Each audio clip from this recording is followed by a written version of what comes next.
Welcome to episode 2 of the Graded Escape. It's episode 2 of our part 4 series on teaching reading. It is building confident readers without burnout. I'm Anna. I'm Kelley.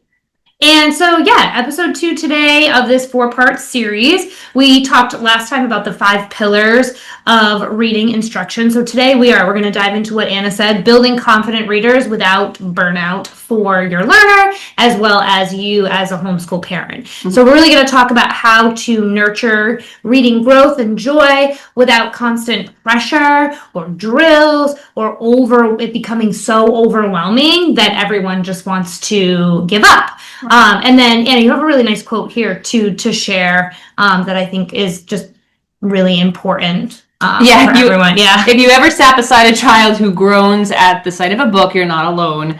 I've been that teacher and that mom watching the joy drain from reading time. And I think that is what happens to a lot of homeschooling moms. And this might be one of the reasons why many send their kids back to school, because they just are so fearful that this reading battle between themselves and their children is that's what it is. It's a battle and they just can't do it anymore. Mm-hmm. And then also, being on the teaching front and the curriculum that's given to you, the pressure that's put on you, the expectations that are set on you as an educator and what your class is supposed to produce, and how far you're supposed to get in the curriculum and the pacing and it can be a lot, and you lose sight of what reading is, which is like the fountain of knowledge of it's the access point to learning, and that it's supposed to be a pleasurable thing and something that you want to hopefully instill a joy of it so that they want to read in the future. And that I think you see across the country, at least right now in this year we are 2025, is we're seeing a real lack of that. Mm-hmm. And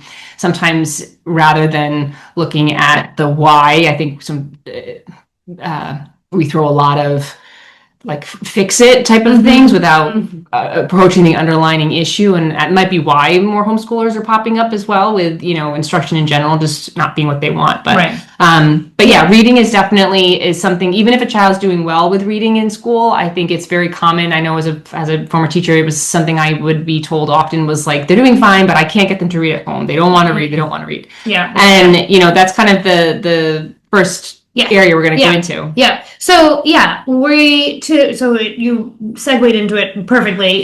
We have to kind of unpack before we can start to give you some practical strategies on how to build confident readers and what confident readers are. We need to take a deeper look into why kids really resist reading. Mm-hmm. Whether you've homeschooled from the start, or you've taken your kid out of whatever school that they're in and you now have them in front of you, they're a reluctant reader. That's what I like to call them. Yeah. It's not their go-to.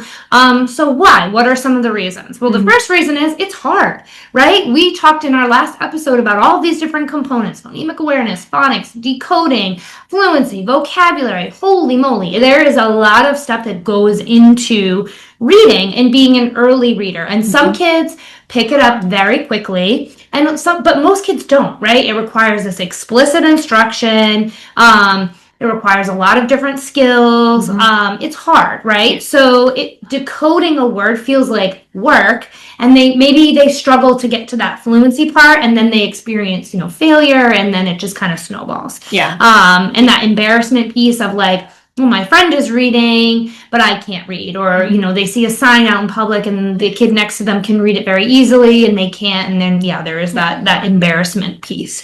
Yeah. And it being something that's hard, I think that this is where a lot of kids have their first experiences, especially in school, of comparing. And they start to really take note of what other kids are doing and that they're not able to do yet, or vice versa. And, that's something that I think as a teacher in the classroom, you're constantly battling against, is kids comparing their work to others. And, and I've seen some teachers handle that beautifully, and I've seen some that do not.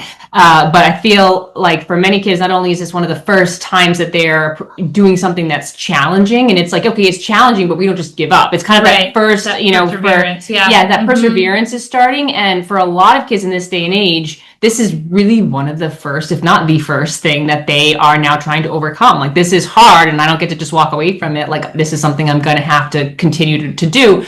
And so for them that feels very foreign, and if it's not handled, the right way, it ends to leading, right, there might be some embarrassment, or they feel like failure. They're starting to compare themselves to others. That is one nice feature of the homeschooling, is that I don't think that comparison comes into play anywhere near as early. Right. And even if that is, there is some inherent like built-in nature for kids to be competitive, I think, and compare or whatever. But I do think having their academic work separate, especially at this early age that they are, in early elementary, I personally really like that. I think my son, who would be in second grade in school, would definitely be really cognizant and aware of the academics of the others around him, knowing who he is. And I think that would make him feel, I think he'd be one of those kids that would be feeling, less than if he was in that setting. And I know as of right now, that's not even on his radar yet. It probably will come eventually, because you can't, avoid it altogether forever. But I do like that it's not right now. That it's not something added pressure on right now. He's going at the pace that he's going at, which is nice. Yeah. And I think too, like maybe if you're not familiar with how reading instruction sort of works in school, there's so many schools that I've been a part of and that have this, this response to intervention block, and their literacy block, their intervention time, where kids go and they've got them in separate reading groups. And of course, best practice will tell you that systematic, explicit instruction, right? And you need to be able to do that with kids that are of the same level, right? So, but very quickly kids pick up on like, oh, well, I go with Miss so-and-so, she has the low reading group, right? Like, oh, we have to leave the classroom and go to her office, and she's like the reading specialist, right? So there just comes with a lot of negative connotations that kids pick up on, right? And how often are those groups being changed? How often are those kids moving from one to another? Hopefully they are, but you might get the kid that they're stuck in the same reading group every year. It's the low group. I'm a low reader, and I know we'll talk about that in a little bit with confidence. But I think the comparison it happens, and again, because best practice, you have 20 kids, 25 kids, you've got to teach them all to read. They're all at different levels.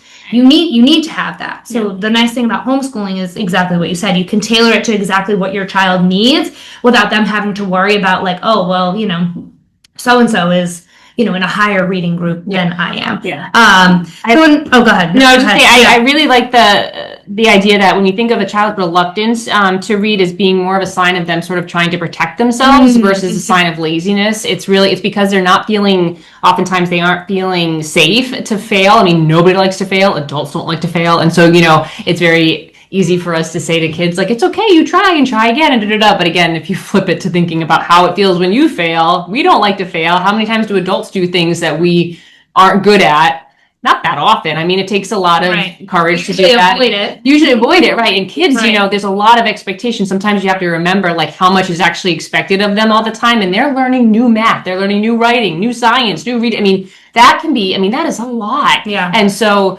it's another lovely piece about the homeschooling where, we might have days where we do a lot with reading and then days that we don't, because it might be too much to expect all in one when they're putting so much focus into the reading. And, I just think that's, it's something to be considered. In the current setup, like you said, the reading groups, I've been a part of running my own reading groups where I've had all levels in my class, and I've been a part of, the separate based off of reading, ability at that time. And there is a justification behind why that's the way it's done in school. And, again, schools can only do so much. They have to work within a system. So, you've got educators that, yes, they have to work with that ability, having, 5 kids that are that, reading at this same level together will make it easier for the teacher to approach and work with them. But there is no denying that kids, judge or compare, and the parents do too. And I hate to say that, but there is, and I definitely in private education, I think as well, but there's a real, kids pick up very early on if parents are anxious or worried about them in whatever arena it is. And if they have their parent, coming in for meetings, or they're having their parent, asking for extra material to bring home to read, or their parents pushing a lot of this stuff at home, they're aware of it. And sometimes it can have a super negative reaction, like a negative effect, like the opposite of what they want. Right. because it stresses them out more. It's like, Yeah. well, like I'm something that needs to be fixed versus something that you're just trying to teach me. And when a kid feels like that, like a project, like I need to be fixed, I think that the learning, it really cuts it off. At that point. No, I love that. I love, this reluctance. Again, it's not, no child wakes up in the morning and it's just like, I am just gonna fight tooth and nail to not learn how to read today. I just don't want to read, right? Yeah. You have to unpack the why, right? And yeah, I love that you mentioned that. It's a sign of just protection. They don't want to fail. They don't want to disappoint. They don't want to make a mistake. So thinking about like really unpacking your child's why if they are a reluctant reader. And you can, if they're a little bit older or even if they're younger, you can ask them like, so tell me about like what's going on. Does it feel hard for you? And doing some of that work too, around just building up their confidence. I also think that it's worth noting too, just if you do have your child in school, or even if you're working with curriculum, I think homeschool curriculum tends to be pretty, it's very encouraging of moving at your own pace. But there is it's a nationwide, it's not worldwide, because we look at other countries, they don't always have the same standards that we have right now in the United States, but there is just a nationwide shift in pushing children to read earlier and earlier.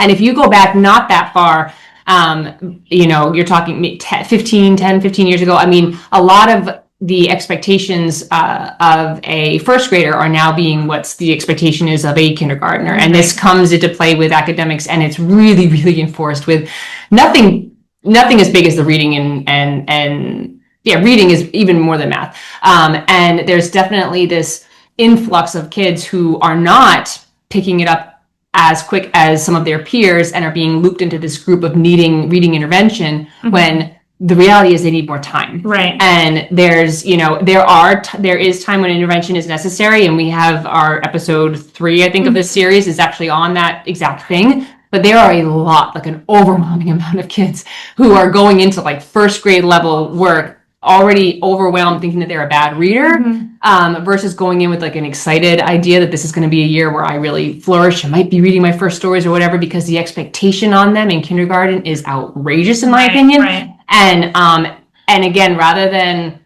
look at are we expecting too much too soon, we're just like reworking curriculum left and right. And I think that that's a mistake. I think that I wish that whoever's the powers that be would look more at the ages and why we've brought curriculum down or standards down to this early level. I don't know what their reasoning is. Like, just because some kids going out of preschool might be ready to read and doesn't mean the majority of them are. And yet, and then looking at the male female dynamics, boys or girls, is different. And we've done a lot of work to kind of lump all kids as the same, and they're not. And I think that is also a mistake. Yeah, and to kind of tack that on too, I was just having a conversation with a mom that has a daughter in dance class with Grace, and we were talking about this very concept, and she had noted, that I think you also have to consider like developmentally where your child is at, because here where we are, and I think in a lot of states, September 1st is your cutoff for your birthday, right? So like you need to think like,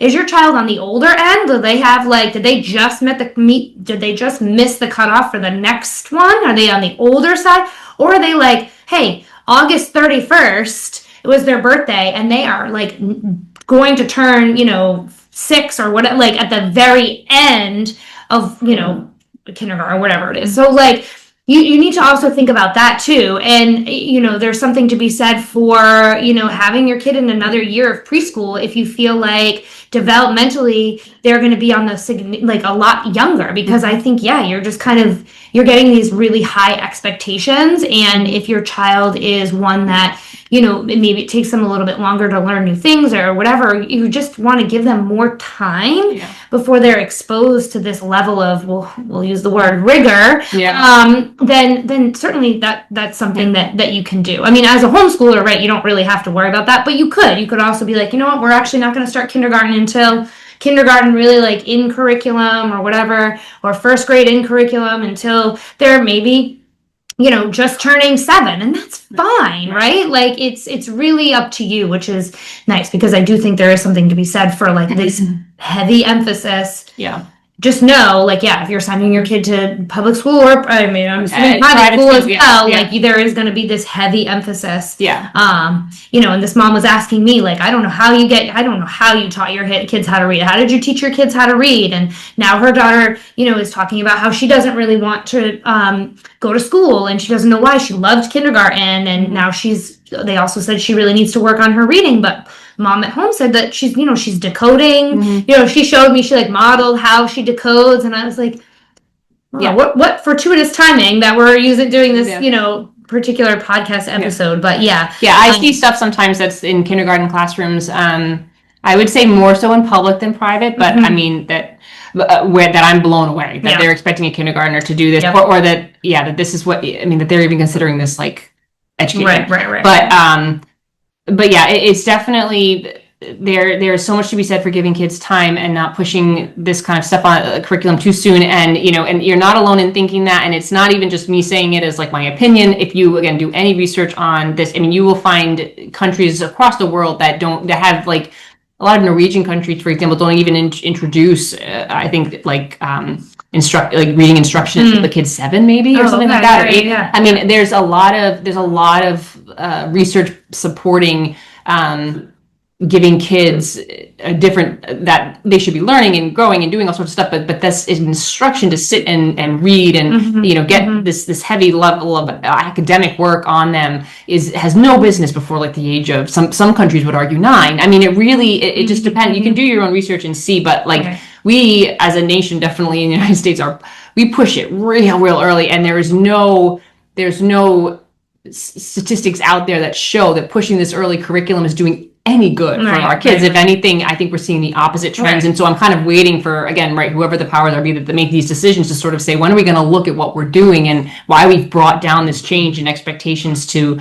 these academic expectations and, you know, to our kids, because with reading instruction comes expectations to sit longer, you know, so now you're expecting a 6-year-old to sit for longer than you ever were before in kindergarten because you're doing more reading instruction. So it all connects, but it's, you know, when you think about resistance to reading, think about that, right? Age, development, things like that. And don't, if you're homeschooling, you know, you have, more autonomy over that, but gosh, there is just give them time, go slow and don't make it a project like they're, you know, behind it anyway. And even if you are a homeschooler, it's very easy to compare to what, you know, your neighbor whose kid is in the same grade, but they're in public school, what they're doing, or you have a mother-in-law who's badgering you about your child's, you know, they have their cousins in the same grade and they're doing this, and so even if you're good at kind of separating, you might still get comparison from either family members or whoever, and so there is no comparison from what you're doing and what they're doing. And it's what's best for your child, right? It's like we talked about in one of our very earlier episodes, you know your child best. So what can you do? You've got a resistant reader, right? So our job kind of is to rebuild safety, right? So let's say you've taken your child out of public school, they're a reluctant reader, you know, they may be like significantly behind wherever they're supposed to be. So the first thing is to rebuild safety. And, you know, really try to do a heavy emphasis on it. You know, it's okay to make mistakes. This is something new. I like to equate it to like, you know, well, you weren't born knowing how to walk, right? You learned how to walk. And so this is something that you can learn how to do, and it takes time and practice, and you fall. And so you want to build that connection and really celebrate those small wins, you know, celebrating little tiny steps towards success that your child's having. And then the other thing that we really wanted to emphasize is, you know, what sort of model do the kids have access to? Do they see their parents reading and accessing text? Because that is really important, right? Kids need to see that reading is meaningful and can be enjoyable, and that it's not just something that kids that you learn how to do and then you never do it again, right? So you know, as easy as it is to pick up your phone and read on that, like just trying to really be cognizant of, are you modeling reading a book? You know, I'll have a book out, my kids will ask questions like, oh, what's your book about? Do you like that book so far? You know, what's going on? And being able to have that as a model is really important. So just keep that in mind. Yeah, that would be honestly probably the number one advice I would give during like teacher conferences when I would have parents come in and say, can't get my kid to read at home. And, and these were like 3rd grade, 4th grade kids. So they were, most of them were reading independently, but they just wouldn't pick up. They weren't doing any projects at home. They didn't like to read. And so, that was the first question I say, well, how much do they see you reading? And the amount of parents that would turn and be like, oh, I don't read. Like, and I'm like, whoa. So what do you, like, how do you expect then your kid to want to pick up a book if they literally, I read sometimes the news on my phone. I'm like, okay, so give them a phone then. Let them read on the phone too. Like, that's what they're seeing. And then I'm like, you go to the library, are you picking out a book? No. Okay, well, why don't you pick out a book? And now, and even if it starts so slow, it's like you make a family routine where you have a reading time together, 30 minutes, and you are sitting and reading too. And, like you have to make that commitment. But if they start seeing that modeling, things will change. But that used to always blow me away when I would say, well, how much do they see you read? And it was like, I don't read. Right. But they're gung ho about getting their kid to read for fun. They never read. Right. And it definitely comes into sure. Yeah.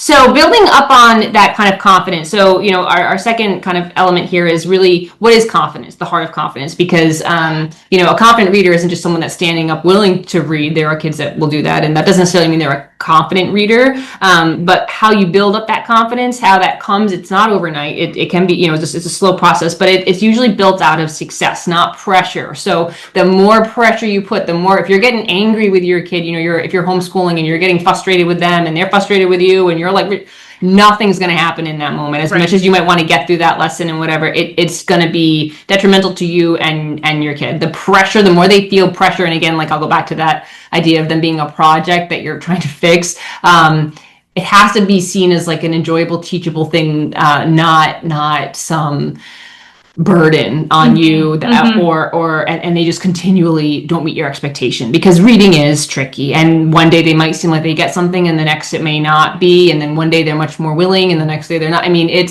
is ebbs and flows. It is tricky. So and really try to acknowledge their effort over the accuracy of their reading. So if they're like, man, like even if they come to the table and they're willing to sit and do the activity with you, you recognize that. If they're, they've made some mistakes, but and they're correcting them with you and they haven't given up, they've persevered through some stuff, even if there's been lots of little errors or you're practicing a rule and they keep messing up where the magic key is or something, but they're trying, they're, making them really aware of that effort they're showing you, that is everything, and that the accuracy of it will come, but that it won't without you putting in effort. Right. And so letting them really feel like you appreciate that effort, that them coming with their A game, trying to do this with you.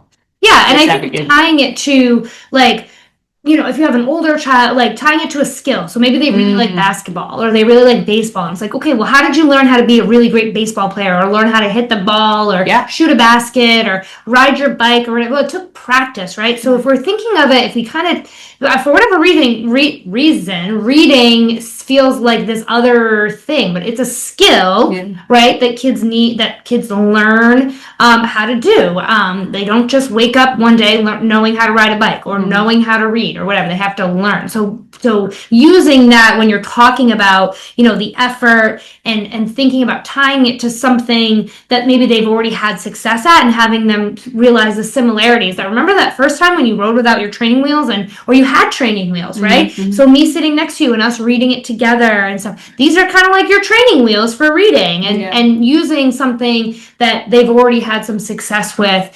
and framing it that way as opposed to it being like this very complex, abstract thing might also be really helpful. I even read an article once about a homeschooling mom who, whenever she started reading with one of her kids, and I think she had like 7 kids, she would always start out something new as well, because it was a modeling thing about she was, and so I can remember with like maybe I think it was like her first one, she picked up like knitting, and so which I would love to do, but I don't know how to do it, and so she was trying to teach herself how to knit around the first time, but she saw how powerful it was that her child saw her, trying and making a mistake or getting so far and then doing the not wrong or whatever, and the child saw her frustrations, but she kept at it. She did it like 20 minutes every day. And there was just something so powerful in that experience of modeling that at the same time that her child was beginning a formal reading curriculum with her, that she literally, that was every time that her next kid came to the age where she started that, she tried something new. It was a new hobby or a new skill or something. And I don't know if she ever like continued all of them, but it was about practicing and modeling, trying something new and what that looks like and how hard it can be. It's not just you, it's hard for anybody. And I remember thinking that was amazing. Not that everybody can do that, but I just thought it was like, what a neat way to really show that that modeling. Right. I think it also gives you a lot of empathy too. Sure. To realize like how hard it is, because I think you forget, right? Like you do. I don't really remember exactly learning how to read or really learning how to ride my bike. You just kind of picked it up, and I'm sure I did, struggle at some points. But as you get older, you have so many other things going on. It can be hard to have empathy. Why can't you just sit and try? You should just try, and getting frustrated. But no, actually experiencing that same frustration, and that something's actually really tricky, can give you some empathy for your learner to maybe just come at it from a different angle or something. Another, kind of way that can really help build confidence is that the language you use when you're talking about your child and their reading ability, like saying things like he's not a reader yet or she's not a reader yet, can definitely, for a child to hear, it's a very like black and white, like, oh, not a reader yet. Whereas, one day you'll wake up and be a reader. Right. That's not how it works. And so, even Amy's like, so just not using labeling language like that. If somebody's asking how reading is going, or kind of, you could say, can they read? Right. Something, maybe you could be like, oh, we're currently working on, blah, blah, blah. But you don't have to answer like a yes or no. Because, again, kids pick up on things you say, the language that you use when you're talking about their, progress or development or whatever. And that can be a very powerful thing. So just being, careful about the language you're using. One, if you are sure your kid's listening, and two, you may not think your kid's listening, but they might be listening. So just being aware of that, and really trying to celebrate what reading is. Like you talked about, like the practical uses, figuring out ways that they can pick stuff that they're interested in reading about. That it should be something that's celebrated, not graded, is a way that you can think about it like that. Like this isn't, you're not doing this so that you can get my approval. You're not doing this to get an A on the reading test or whatever. You're doing this because reading leads to endless opportunities in life, and being a strong reader and liking reading books, wanting to soak in knowledge, that's going to help you grow as a person, develop into, the adult you're supposed to be, help you in your career someday. There's celebrating the reading versus it's like, oh, it's to get the letter grades, to get the A, to get the, which I think in some ways is easier for homeschoolers anyway, because we're not so focused on the grade, whereas, the kids in a classroom setting that are getting a check plus A. That's definitely at the forefront, I think, of a lot of kids' minds that I've worked with in the past. So so thinking about it, right, as the skill that it is, why you're doing it, the goal of it, and that can also help kind of keep you centered too. It's not about how great they do it today. It's about the long game. Right. The long game.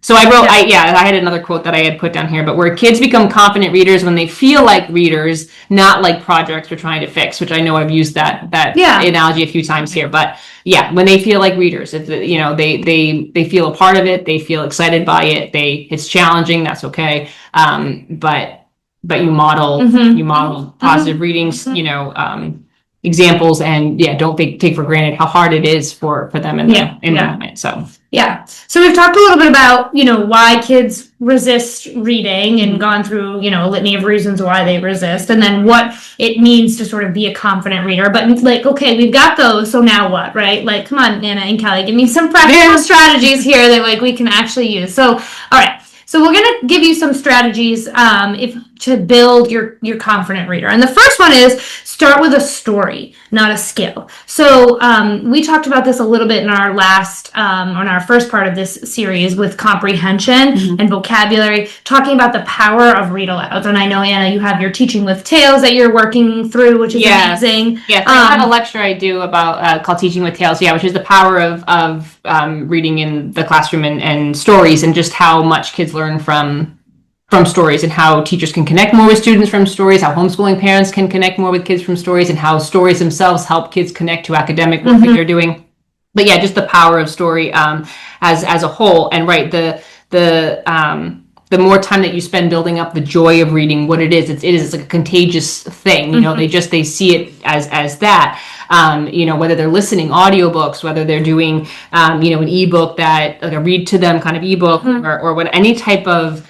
They're watching a story being read by somebody on the TV. If you need a minute to cook dinner and you can't read them the story, you find a YouTube, you know, of the author reading it maybe or something. But yeah, any time that the story, that they can be listening to stories and seeing what words are, what reading is. Reading produces these stories, these amazing tales, these, the way that they can use stories to connect. It's just, it's very, very powerful. Yeah. And, you know, so instead of just always going back to, obviously there are skills you're teaching within reading, but it would be more, I would say it's a more productive day if you've read a story to them and talked about it than you've gotten through your skill work with them in the workbook or whatever, because, you know, those are important. But if right now you're at a crossroads, you've really been fighting back and forth, you're having an incredibly hard time getting through to your reluctant reader, they're, you know, not wanting to do the workbook pages, even the activities you're laboring over and cutting and pasting, nothing's fun, you really kind of hit a wall, take a break. And instead of doing that formal sit down instruction where you're working on a reading skill, read a book. Like, even if you're just reading it to them and then you talk about it and maybe they come up with a cool activity to do after it, like, and take a little break from that kind of formal instruction, you know, go back to the story, go back to what reading ultimately is. Once you can read, you know, what the goal of reading brings you to, and how great these stories are, you know, and how important they can be in your life to help you learn more and all that. So go back a little bit, go back to the story. Yeah. And that's similar to, you know, whether the same can be said for whether they're, you know, 3, or I wish they should not be reading at 3. Like, you know, younger, early elementary to upper elementary. You know, like we said, if you pulled out a kiddo because they're, you know, really struggling with reading and they're not making progress and they're miserable and they keep getting labeled as, you know, a low reader or whatever. So that would be, one of my first recommendations is to just go back to just reading together and finding that joy. You know, there's nothing better than like, your kid's sitting there reading a book and just like laughing like you're reading and something funny is coming up and you start laughing and then you read it and they start belly laughing. Like, that's the joy of reading that you need to that you need to find, and it will come. And or maybe it's, you know, and we're going to talk in a second about finding the right books, but, you know, just I have a book. Go ahead. I was going to say grab, before I forget, because I will grab some pictureless children's books. Well, I mean, not pictureless. Wordless, thank you. Children's books should not be pictureless. Okay, wordless books, and get like a small stack, right, and have your child read you the story. There's no words to read, but they're making the story up based off the pictures. It's such a fun activity, and it can make them feel, talk about like being more of a reader than they're a storyteller. And like, that is just so cool for kids to do that. And if you want, they could write down some of it if that was something you were working on too. But yeah, them sitting, reading a book to you, obviously there aren't words they're reading, they're creating it in their mind based off the pictures. It's a very empowering exercise. It's really fun. Really fun. So not just for, you know, littles. Like if you're watching this because you have you know, an older upper elementary kid that's historically struggled, this is definitely something that you should absolutely do with them. And again, unpacking the why and the why, and then going from there. Yeah. So moving on to finding the right books, because that comes up too. I think I get asked that a lot from parents or homeschooling parents. You know, I go to the library, I don't know what to get, I don't know what to encourage them to read, whatever. So offering lots of choice is super important. I used to, when I had a 3rd grade classroom, I also taught 4th grade, but I had picture books in there. You know, I had board books in there. I had books that were higher, lower, because you want to offer a range. And I think I had said in prior episodes too that my son tends to go towards lower level books when he's doing independent reading or practice fluency, whatever, because that's just his comfort zone with it. And if I didn't have those, he might just not even be practicing. So it's like you have a lot of variety: graphic novels, comics, joke books, manuals, magazines, newspapers. I mean, it doesn't even have to be stories. Like, it could be cookbooks, or kids' cookbook or whatever. And now they're practicing, you know, they're looking to see if they can decipher what the ingredients are. You know, and I put easy and interesting is better than hard and impressive. There's definitely another one of those comparison things, unfortunately, as well, when kids are in a classroom setting and they're going to a library. I have seen at other schools where the librarian's really great, and this, I don't see it as much, but I've also seen it. Librarian in public school? Well, no, this is a private school I'm thinking of. No, I know, private school librarian is really great about this, but I have seen it without librarian. I know, without the librarian's help, and it can be awful, where, right, kids are picking out these big fat chapter books they have no business checking out because they can't read them yet, and they aren't going to read it, but they've checked it out, and this is what they're carrying around, and it's, they're missing out on an opportunity to read something that they might have, but they felt like they had to get something big and impressive, hard and impressive, versus actually something that was a little bit easier, but they could practice it, understand it. It was, there's a pressure, to compete, to keep up with, whatever. There's a lot of comparison. So that can happen if your child's in school. But I used to always say, and parents would say things about like, well, it's not their reading level. They're supposed to be reading at their reading level. And then that's,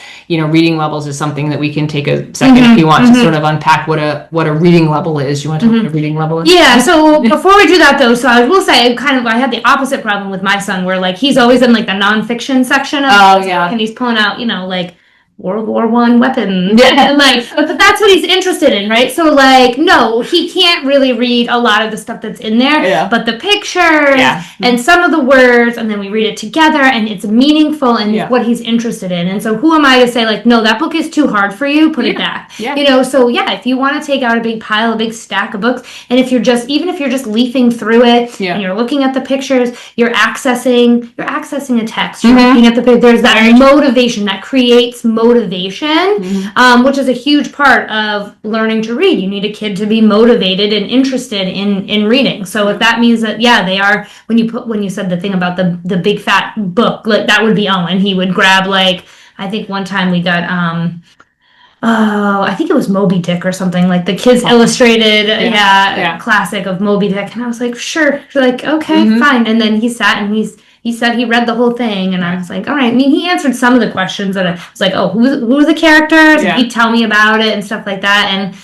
see, the difference is, you followed up with him getting those books, whereas some kids that may not be the case. Right. Just to save face, taking out a book. Then that's very different. I agree. Like kids might take out manuals on all sorts, and you're like, what the heck? I mean, I remember my Owen, who's only 5, took out this outer space one once, and I thought, what in the world? I mean, this was I don't even know if I would read it, but it was in the kids nonfiction section, but it was an old text, but he loved the pictures of the constellations that were in it, and I was like, you can take it out, that. I completely agree. Like, who are you to say if a book's too hard, too easy? If it's of an interest to them and it's appropriate, then the topic will count. And so letting them choose what they want, and and then following up, not just being like, oh, you're expected to read. You picked it out, so you have to read it. Right, because that may not be the case. That's not exactly. So he's not going to read about, World War I weapons, but exactly. Okay. So then tying this whole idea of easy, hard, all that kind of stuff going into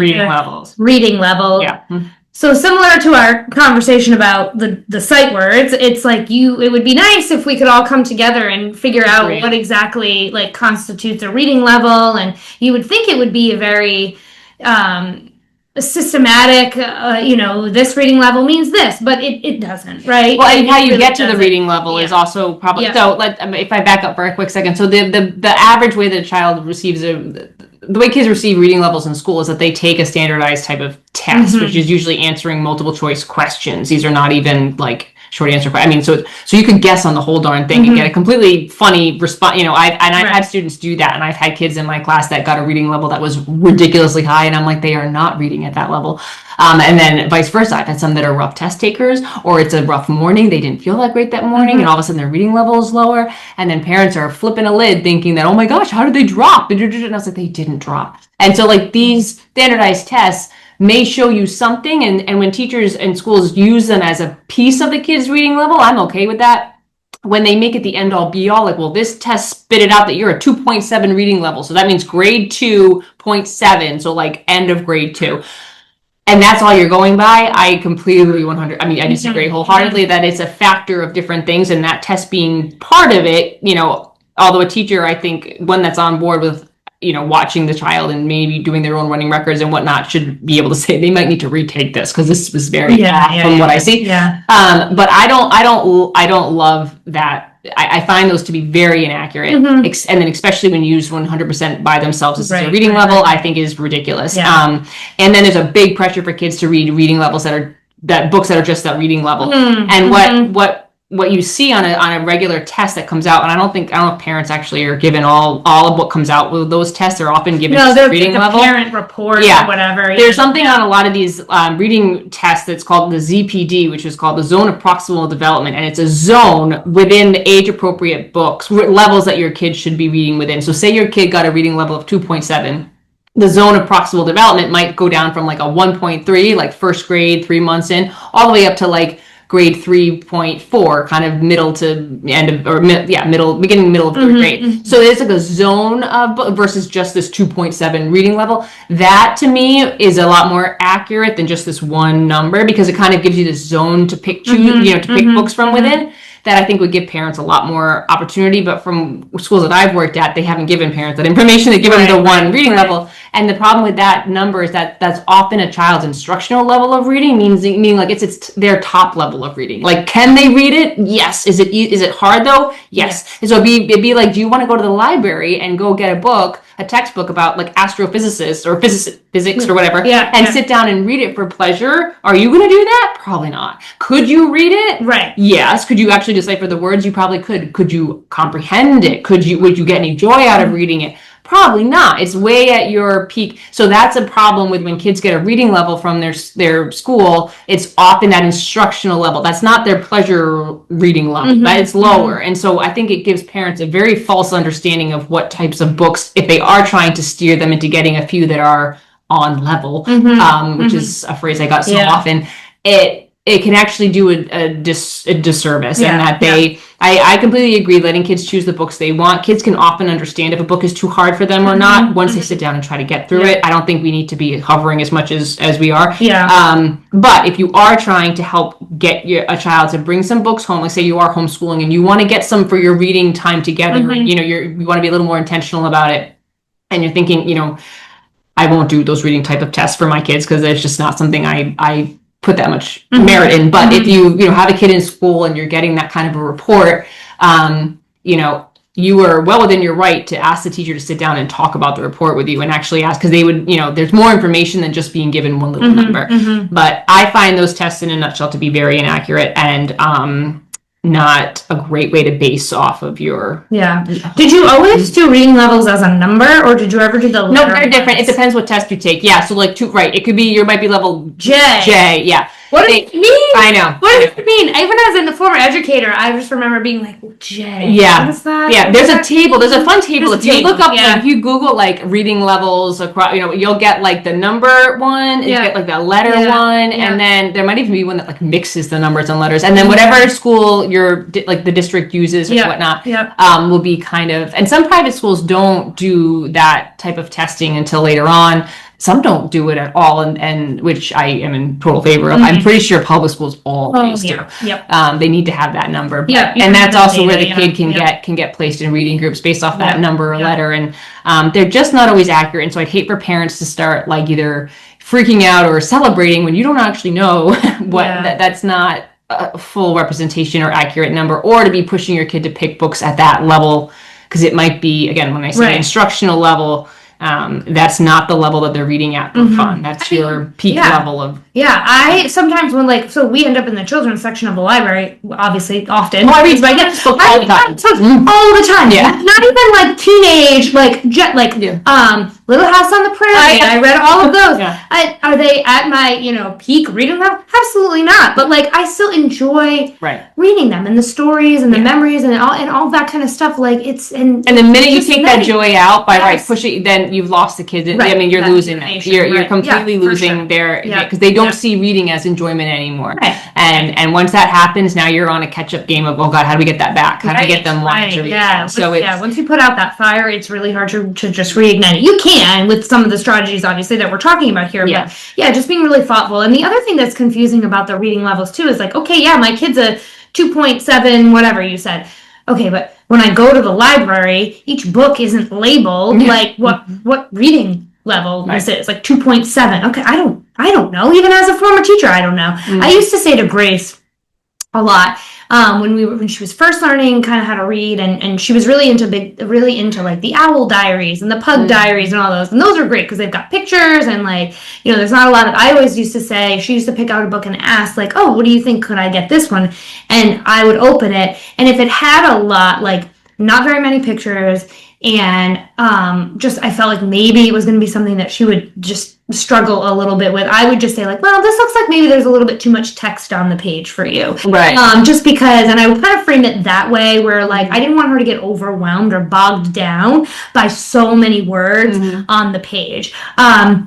And she was clearly a confident enough reader to be picking something like that out. So I felt like I could make that comment to her. So it's very child specific as far as like, if you think that that's something that you could say and kind of gently guide them to just like, you know, and I would be looking in the shelves too and just be like pulling out things that I thought she would be interested in or that I thought Owen would be interested in and looking at the size of the text and thinking about like, okay, what does this feel like? Yeah. And even just the amount thinking about the amount of words on the page can feel very overwhelming, even if there are a lot of words that they know. If you have a reluctant reader, and that's where like the graphic novels are great. And actually, I just saw this thing at one of the libraries that was so nice because there was like that period of time where like comic books or like graphic novels like. Parents would be like, "Oh, that doesn't count. Like, it doesn't count as reading." And they had this really nice like graphic where it showed like the benefits of graphic novels, and that they are books. And I think, don't get hung up on the fact that a graphic novel has a lot of pictures. There's something to be said for like the inferences that kids are making based on the pictures. There's something to be said for like, you know, looking at the characters' emotions, being able to access and go from like this speech bubble to that speech bubble to this speech bubble. It's pretty tricky, right? To know the order and all that kind of stuff. So there is some higher order thinking, but there's also just so many great pictures that they could kind of just look at and know the story that way. So my kids are big into the graphic novels. And actually, just a really quick, if any of you are listening and your kids are interested in the Magic Treehouse series, they have released a whole line of graphic novels. Yeah, that my kids, that was, I think, the first set that they really liked, that and the I Survived series for Owen, of course.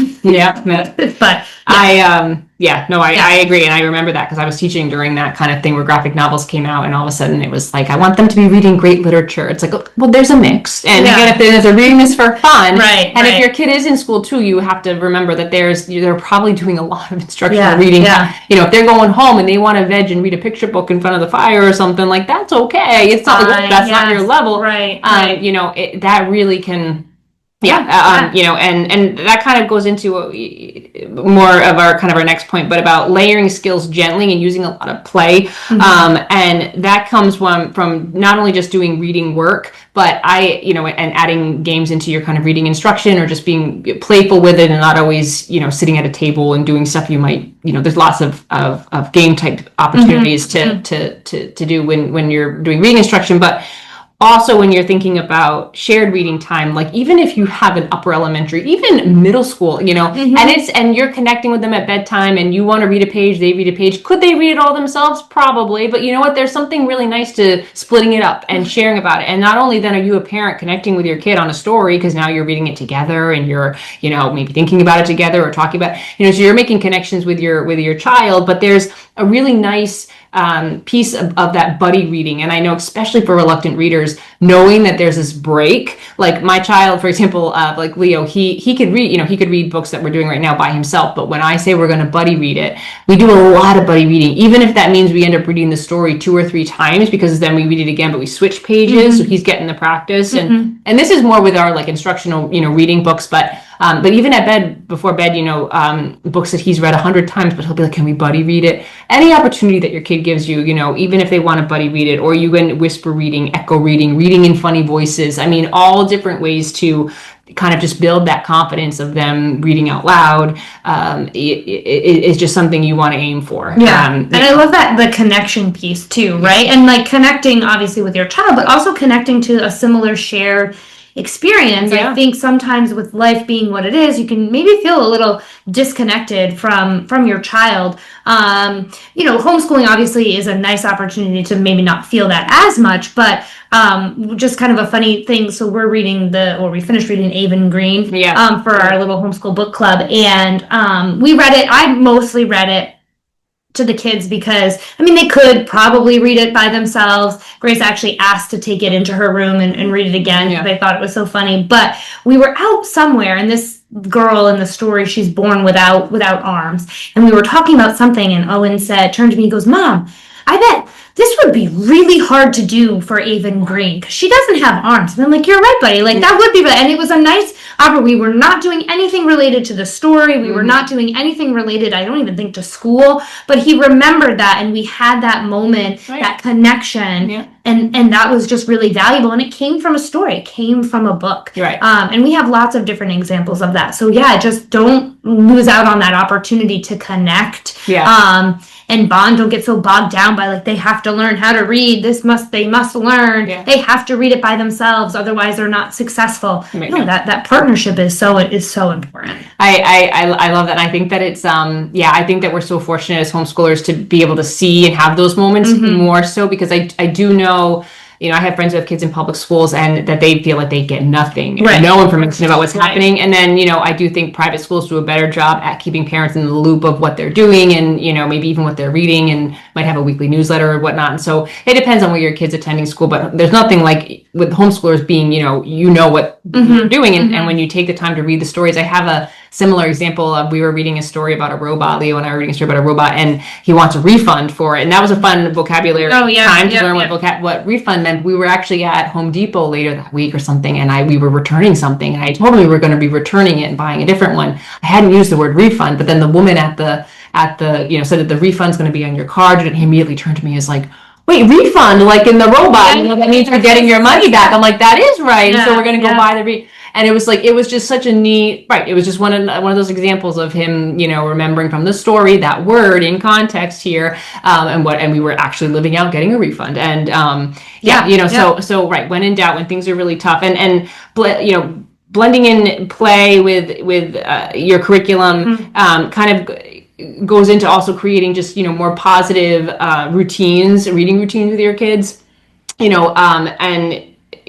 short bursts with them over kind of long battles of getting through curriculum, or reading like 10 minutes of fun versus 40 minutes of well, I feel good because we got 40 minutes of reading done today. So did you? Was that an enjoyable? Cheers were there? Right, was that enjoyable 40 minutes, or would you rather had? And for me, my lessons at this point. So I have one that would be in second and kindergarten, kind of is where but our lessons are short, and we move on. But we do it often, and it works well for us.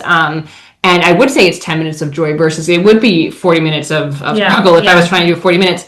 And again, having that, and teachers do sometimes try to recreate things in the classroom, and I give them lots of credit for that. But as a homeschooling parent, having that routine set up where you have a tent in the living room with twinkle lights, and you don't have the bright lighting of the classroom, those fluorescent lightings. And I always love when I see a teacher's room that's got lamps in it, or they're making an effort to use additional lighting that's not, the fluorescent lights, because I think those are really hard. But putting over rituals and routines with them about places that you read, or comforting little areas, or you've made a little nook in the corner, you've got some really kind of intentionally placed spaces where you come to read as a routine, and you have the ritual of, you do it every day after breakfast, we read for 20 minutes over here.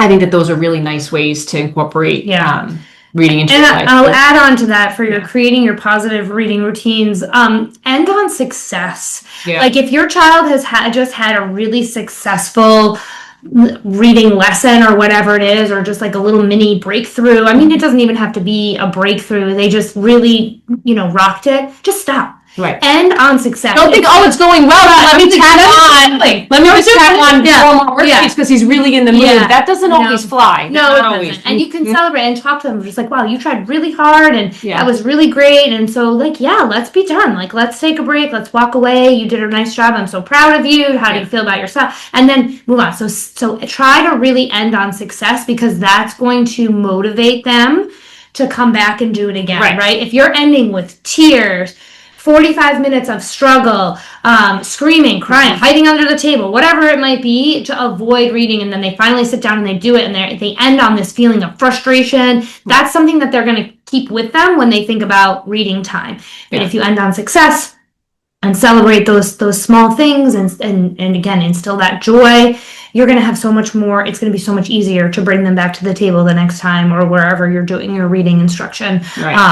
So just keeping that in mind too. Don't push it, right? Just end on success. And I do think that can be a very, especially for homeschooling parents, and like I've done it myself too, like if my child's really into what we're doing, and it's different if it's like a science lesson and you're we did that, they want to now write about, we're going to get.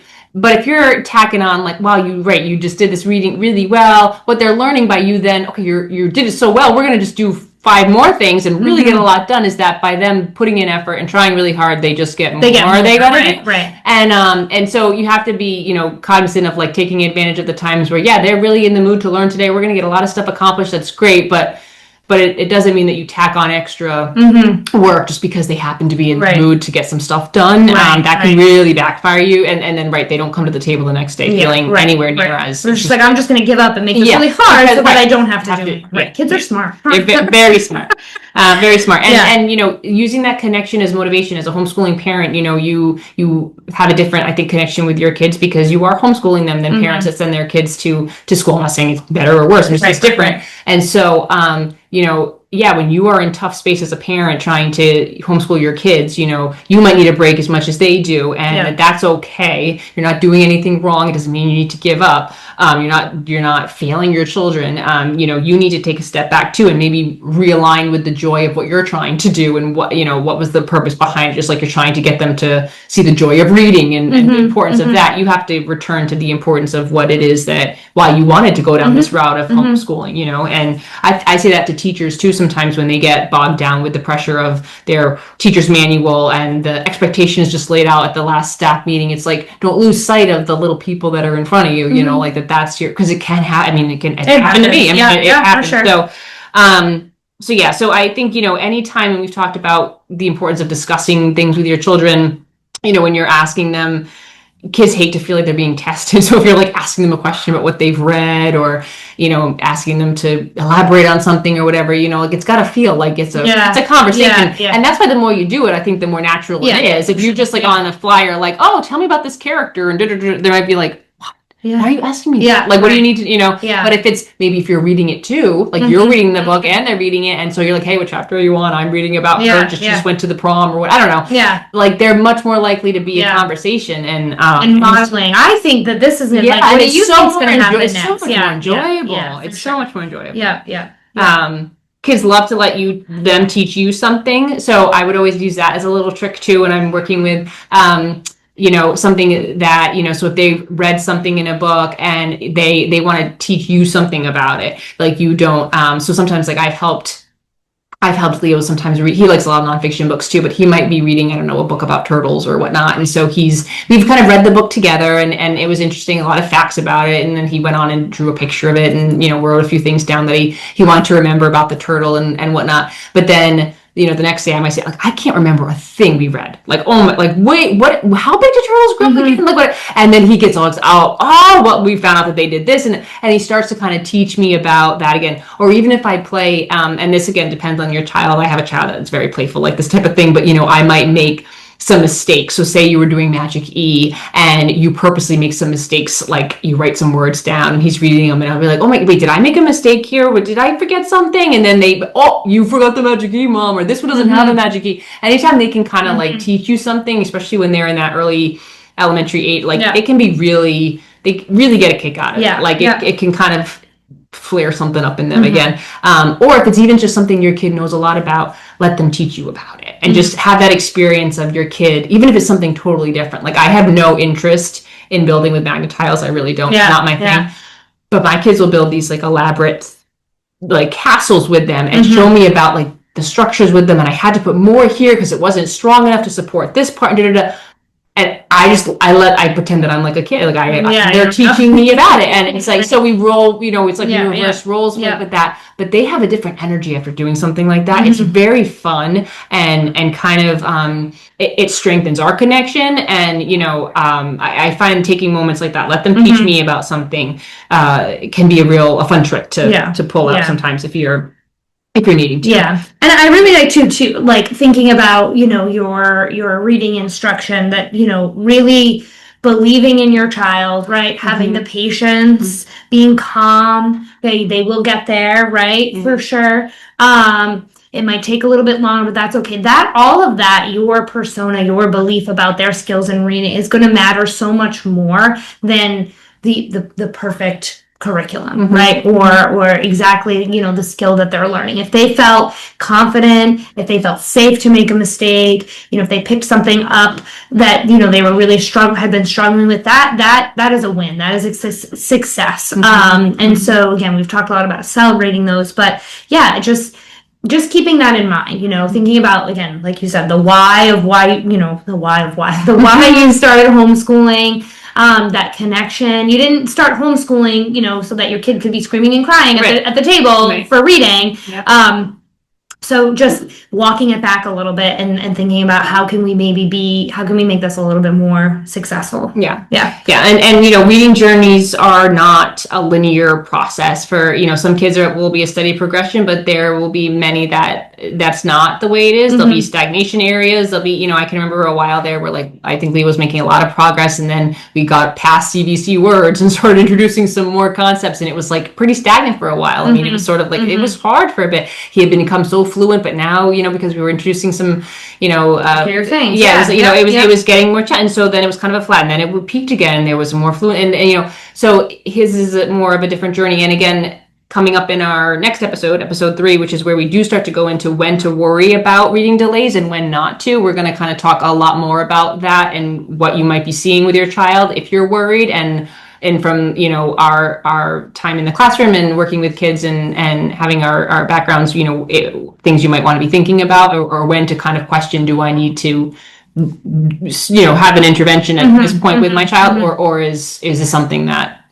I have time with or whatnot. Yep. So that'll be coming up more in our third episode coming up next. But, I say if your child loves stories and listens with curiosity, they feel safe with books, the rest will come. There's work to do, but that joy of reading is more important than getting in that instruction that day. If you've lost some of that fun and love of the story, then you got to go back to that is motivation. And a lot about what you said, celebrating the tiny victories, finishing a page, laughing at a line, asking to reread the story. They want to hear it again. Those are on their own. They knew after breakfast we read for 20 minutes and you looked around, where are they? Oh, they were already in the reading spot reading, pulling out some books or whatever, like little, those things are all wins. And that this, reading journey for your child is going to look different than you when you were a kid. And it might look very different than everybody else because readers are all very different and they their journey is different. So something that's important. Yeah, for sure.